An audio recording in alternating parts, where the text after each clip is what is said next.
4. ¿Por qué el reino de Darío, conquistado por Alejandro, no se rebeló contra sus sucesores después de su muerte? Teniendo en cuenta las dificultades que encierra el conservar una nación recién conquistada, alguien podría preguntarse con asombro, ¿a qué se debe que el imperio de Asia, sometido en pocos años al poder del emperador Magno, muerto, éste al poco tiempo de dominarlo, no se rebelara? Como parecía natural que ocurriese, al desaparecer el conquistador, sus sucesores lo retuvieron en sus manos, sin más obstáculos que los que por ambición aparecieron entre ellos. Respondo a que todos los principados de que se guarda memoria han sido gobernados de manera distinta, o por un príncipe que elige de entre sus siervos, que lo son todos, los ministros que lo ayudaron a gobernar, o por un príncipe asistido por la clase aristócrata, que no por concesión real, sino por la antigüedad de su estirpe, ocupan su elevada posición social. Estos nobles tienen estados y vasallos propios, que los reconocen por señores y les son particularmente fieles, mientras que, en los estados gobernados por un príncipe y los demás siervos, el primero goza de mayor autoridad, porque todos los habitantes lo reconocen como señor único, y si se obedecen a otros, a quien además no se les tiene particular afecto, es solo por tratarse de ministros o gobernantes. Por ejemplo, de estas dos clases de gobierno se encuentran en nuestros días en Turquía y en Francia. Toda Turquía está gobernada por un único señor, del cual los demás habitantes son siervos, un señor que divide su reino en Sanjaks.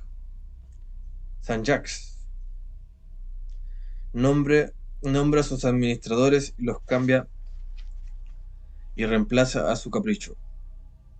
En cambio, el rey de Francia se encuentra rodeado por una multitud de antiguos nobles que tienen sus prerrogativas, que son reconocidos y amados por sus súbditos, y que son dueños de un estado que el rey no les puede arrebatar sin exponerse. Así, si se examinan ambas formas de gobierno, se verá que hay efectivamente dificultades para conquistar el estado del turco, pero que, una vez vencido, se conserva con mucha mayor facilidad. La dificultad para adueñarse del reino de Turquía reside en que no se puede esperar el llamamiento de los príncipes del Estado, ni rebelión de los magnates del reino su empresa, porque que auxilian su empresa. Porque siendo esclavos sumisos del príncipe, no es nada fácil corromperlos, y aunque se lograse, serviría de poco, ya que por las razones citadas, los traidores no podrían arrastrar consigo al pueblo. El que piense en atacar a los turcos debe esperar encontrarles unidos y confiar más en sus propias fuerzas que en las divisiones de los adversarios. Pero una vez vencido y derrotado en campo abierto, de forma que no puedan recomponer sus ejércitos, ya no hay que temer sino a la familia del príncipe. Extinguida está. No, extinguida esta, no queda nadie que signifique peligro, pues nadie goza de crédito en el pueblo, y como el vencedor, nada podría esperar antes de la victoria. Nada debe temer después de ella, lo contrario ocurre en los reinos gobernados como el de Francia. Fácilmente puede ser invadido, ganando a algunos nobles del reino, que siempre existen descontentos y amigos de la innovación. Estos, por las razones ya mencionadas, pueden abrirse el campo y facilitarse la conquista. Pero si quieres mantenerla, te encontrarás después con múltiples dificultades y tendrás que luchar contra los que te hayan ayudado y contra los que has vencido. No será suficiente con que extingas la dinastía del príncipe.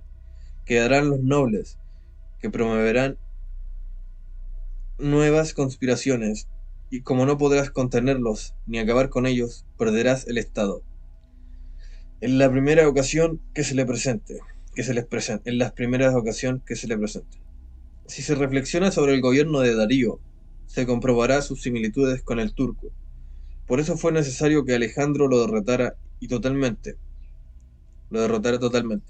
destrozando sus fuerzas por todos los frentes.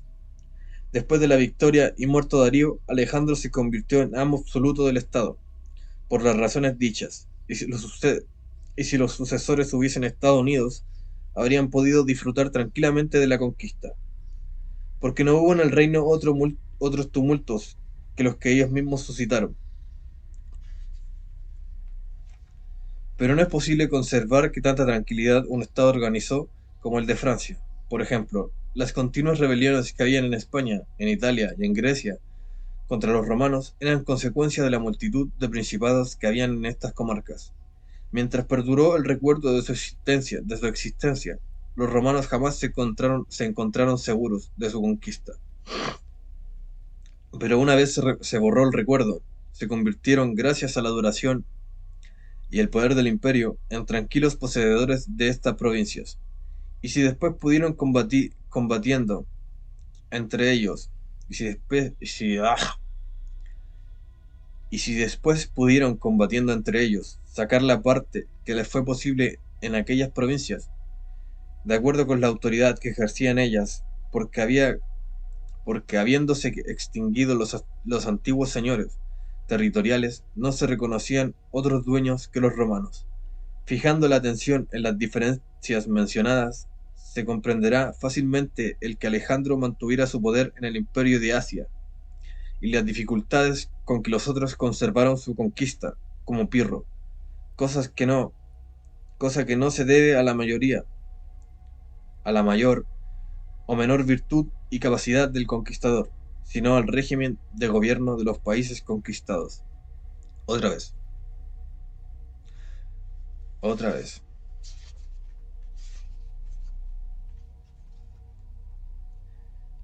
¿A dónde está? ¿Por qué no hubo en el reino otros tumultos que los que ellos mismos suscitaron? Pero no es posible conservar con tanta tranquilidad un Estado organizado como el de Francia. Por ejemplo, las continuas rebeliones que habían en España, en Italia y en Grecia contra los romanos eran consecuencia de la multitud de los principados que habían en estas comarcas. Mientras perduró el recuerdo de su existencia, los romanos jamás se encontraron seguros de su conquista. Pero una vez se borró el recuerdo, se convirtieron, gracias a la duración del poder y el imperio, en tranquilos poseedores de estas provincias. Y si después, y si después pudieron combatiendo entre ellos sacar la parte que les fue posible en aquellas provincias, de acuerdo con la autoridad que ejercían ellas, porque habiéndose extinguido los antiguos señores territoriales, no se reconocían otros dueños que los romanos. Fijando la atención en las diferencias mencionadas, se comprenderá fácilmente el que Alejandro mantuviera su poder en el imperio de Asia, y las dificultades con que los otros conservaron su conquista, como Pirro, cosa que no se debe a la mayor o menor virtud y capacidad del conquistador, sino al régimen de gobierno de los países conquistados. 5. ¿De qué modo han de ser gobernadas las ciudades y los reinos, que antes de ser ocupados se regían por sus propias leyes? Cuando los estados que se adquieren están acostumbrados a regirse por sus propias leyes y a vivir en libertad, hay tres maneras de conservarlos. Primero,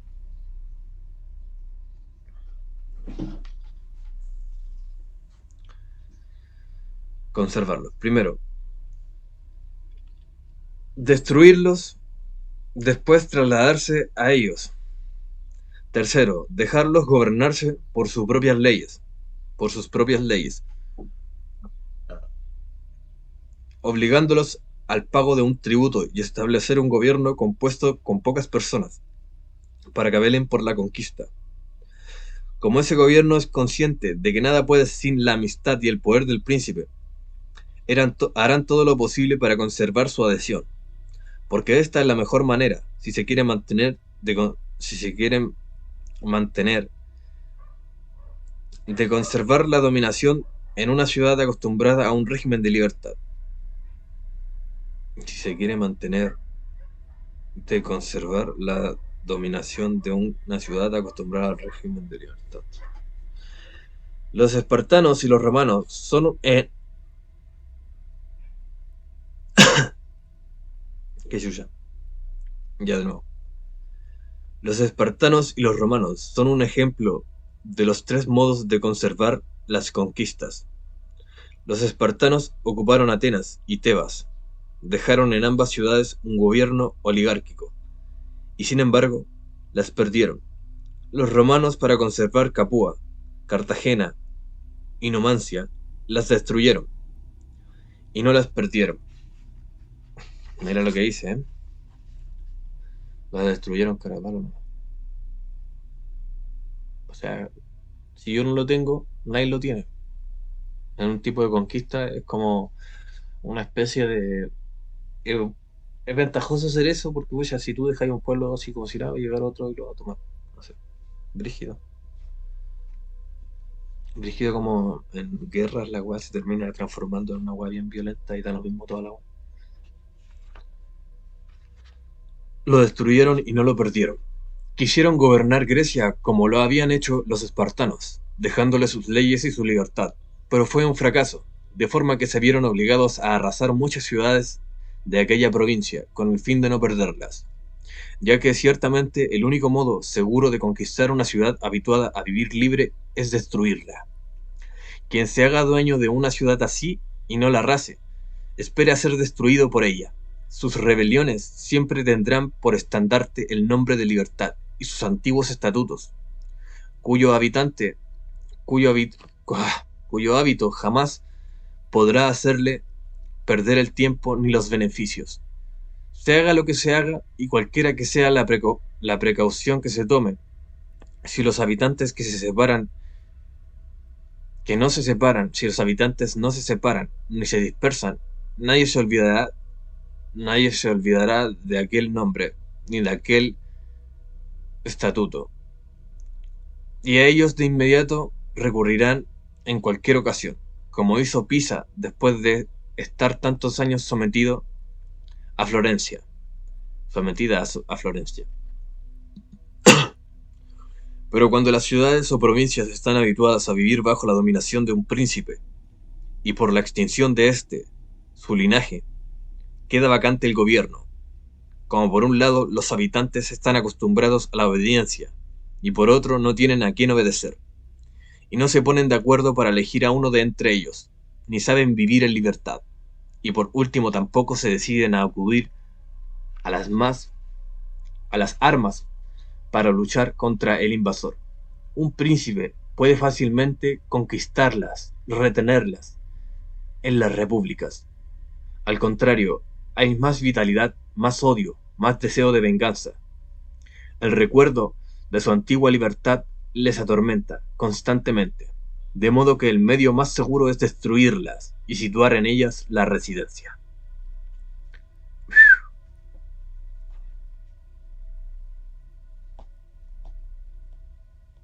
Destruirlo.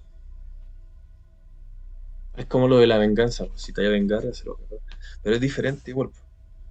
Es diferente igual porque estamos hablando de control, po. Si lo asimilamos a la vida real, si tuvierais 7 empresas y una empresa de esas está dándote mucho problema, en vez de cualquier weá, la vendí, una weá así, no sé, dirigido.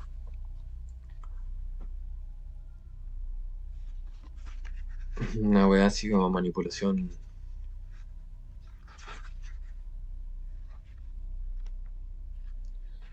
Puta, ¿qué número romano era ese, weón? Siempre se me olvidan estas cagadas. El 6. Lo bueno que se le olvidan las weas de los números.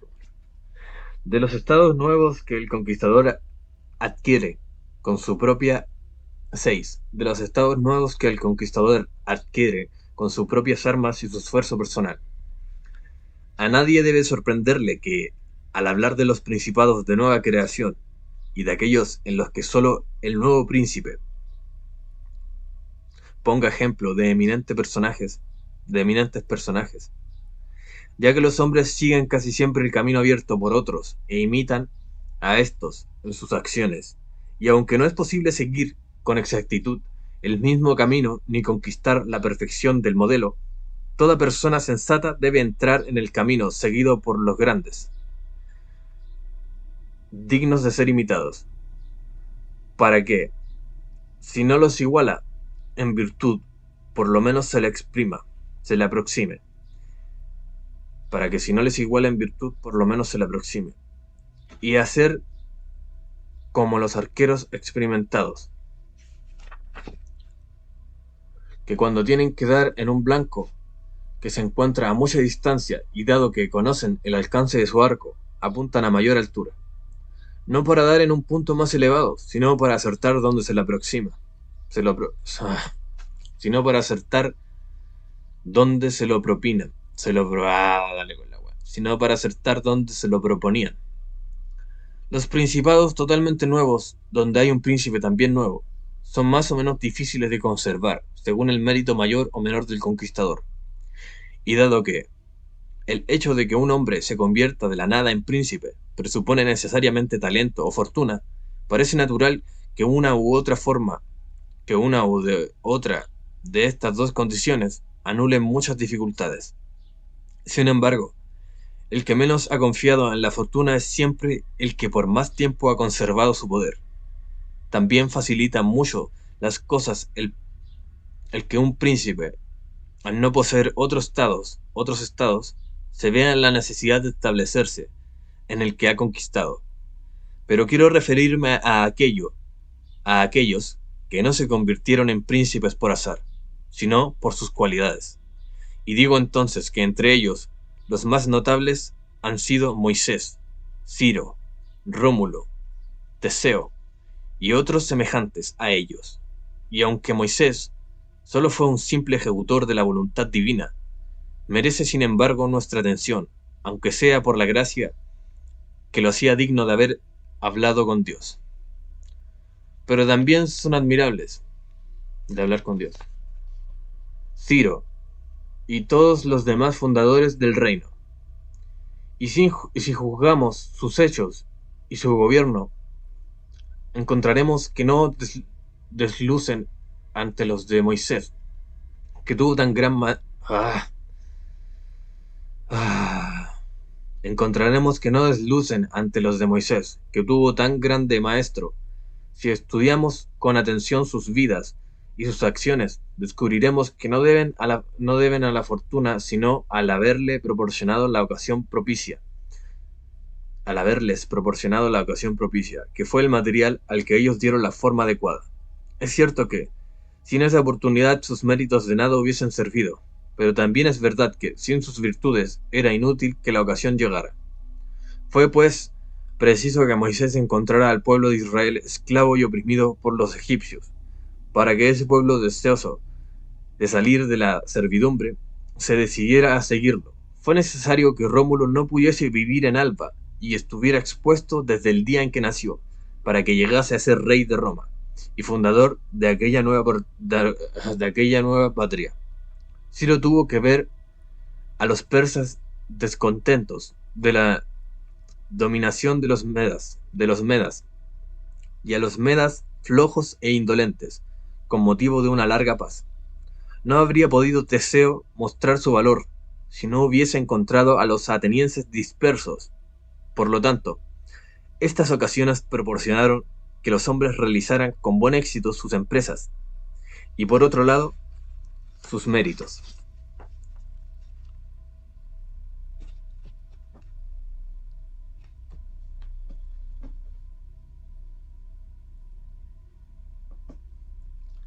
Que su patria se llenara de felicidad y de prosperidad. Los que por semejantes caminos se convirtieron en príncipes conquistan al principado con dificultades, pero, pero lo conservan con facilidad. Las dificultades nacen, en parte, de las nuevas leyes y costumbres que se ven obligados a implantar para fundar el Estado y garantizar su seguridad. Pues debe tenerse en cuenta que no hay nada más difícil de emprender, ni más dudoso de hacer que tenga éxito, ni más peligroso de conducir que el introducir grandes innovaciones, ya que el innovador se convierte en enemigo de todos los que se benefician con las leyes antiguas. No se granjea, sino la amistad tímida.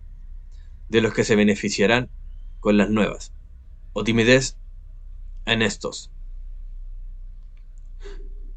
Amistad tímida de los que se beneficiarán con las nuevas, o timidez en estos, cuyo origen es por un lado el temor a los que tienen de su... de la wea.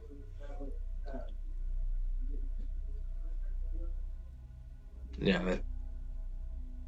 Cuyo origen es por un lado el temor a los que tienen de su parte a la legislación antigua, y por otro, la incredulidad de los hombres, que nunca confían en las cosas nuevas hasta que ven sus frutos. De aquí procede que cada vez que los que son enemigos tienen ocasión de atacar, lo hacen de manera enérgica, y aquellos otros asumen la defensa con timidez, de manera que se expone uno a caer con hoyo, de manera que se expone uno a caer con ellos. A ver, de nuevo, cada vez que los que son enemigos tienen ocasión de atacar, lo hacen de manera enérgica, y aquellos otros asumen la defensa con timidez, de manera que se expone uno a caer con ellos. Por tanto, si se quiere analizar a fondo esta cuestión, es necesario ver si son innovadores. ¿Lo son por propia iniciativa o si dependen de otros? Es necesario, si tienen necesidad, de recurrir a la persuasión para realizar su obra, o si pueden imponerla por la fuerza. En el primer caso siempre fracasan y nada queda de sus intenciones. Pero cuando solo dependen de sí mismos y pueden actuar con la ayuda de la fuerza, entonces casi siempre consiguen lo que se proponen. De donde se aplica que todos los profetas armados hayan tenido éxito, y hayan fracasado todos los que no disponían de armas.